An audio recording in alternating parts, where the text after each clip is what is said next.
Well, hi there, boys and girls and dads and moms, and welcome to PJs and Pillows. Tonight's book is called Herman and Rosie. It's about a story about two people. It was both written and illustrated by Gus Gordon. Let's begin.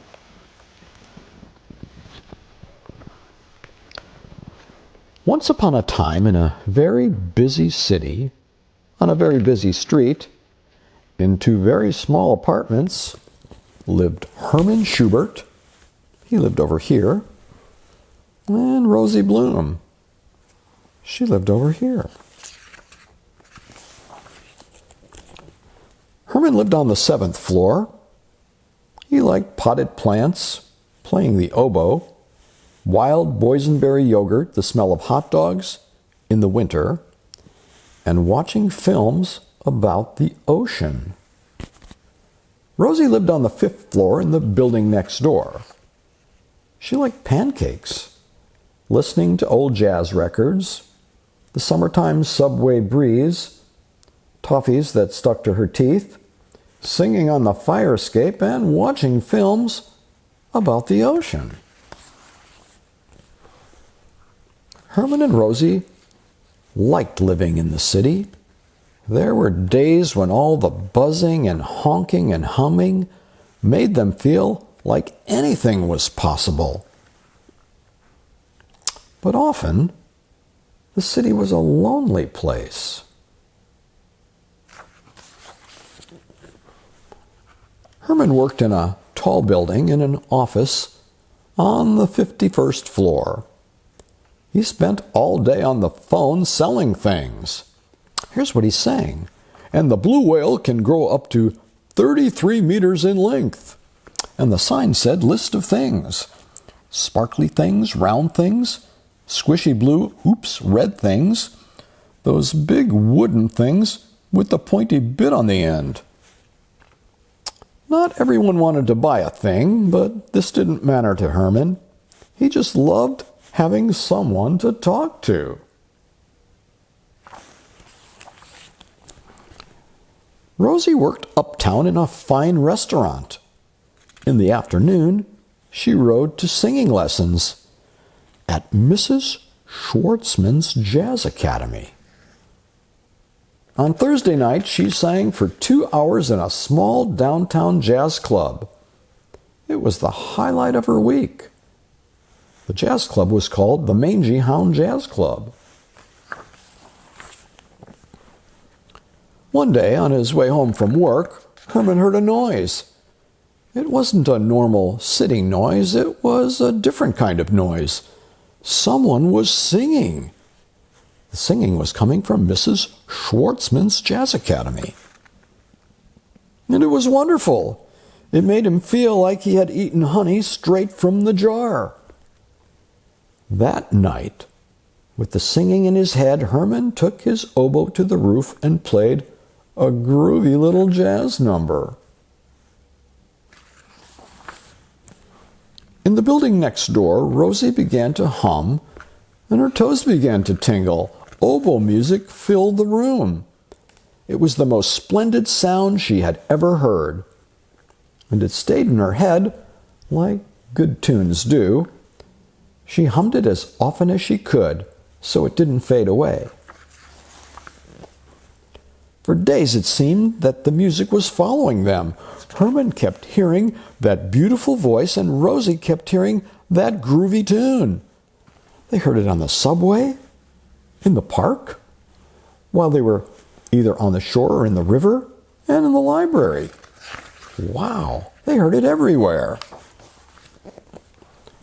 Then one morning, Herman arrived at work to find that he had lost his job. He wasn't selling enough things. Herman thought he had sold lots of things, but in truth, he was so happy to be talking to someone, he often forgot about the selling part. That evening, at the Mangy Hound Jazz Club, Rosie sang up a storm. But there was no one there to hear it. After her set, Rosie was given some bad news. The club was closing down. Herman left his office for the last time. He didn't feel like playing the oboe that night. And Rosie didn't feel like singing. The city felt busier and louder and darker than usual. Herman Schubert sat in his small apartment eating pretzels. To cheer himself up, he decided to watch his entire Jacques Cousteau underwater film collection. Packed away neatly under the bed sat Herman's oboe. And the TV said, "The dolphin cries out for its mother." Rosie Bloom stood in the kitchen of her small apartment making pancakes. Lots of pancakes. Way more than she could ever possibly eat. This didn't make her feel any better, so she sat down and watched her entire Jacques Cousteau underwater film collection. And the TV says, "The dolphin cried out for its mother." Just like Herman's TV. Days and nights and weeks inched by. Rosie lost her voice to the sounds of the city, and Herman lost his urge to play his oboe. The city kept on moving, but everything had fallen out of tune. Then one morning something was different. Rosie woke suddenly. She needed toffee that stuck to her teeth. Herman woke suddenly. He had a craving for wild boysenberry yogurt. It was such a beautiful day outside, Herman soon forgot his yogurt, and Rosie forgot about her toffee. Instead, they walked and walked and walked. This is where they walked. This is where Herman walked. All around. And this is where Rosie walked. All around. Until they both ended up at the same place, where they each had a hot dog. Both Herman and Rosie said, "Mustard, hold the sauerkraut, please." And then they both walked home. That night, Herman got out his oboe from under his bed and headed to the roof. The city seemed pleased to see him. Even its rattles and honks sounded musical. Rosie was cooking and feeling strangely happy when she heard the familiar sounds of a groovy little jazz number. She dropped the frying pan. She just had to follow that tune, out, up, and over until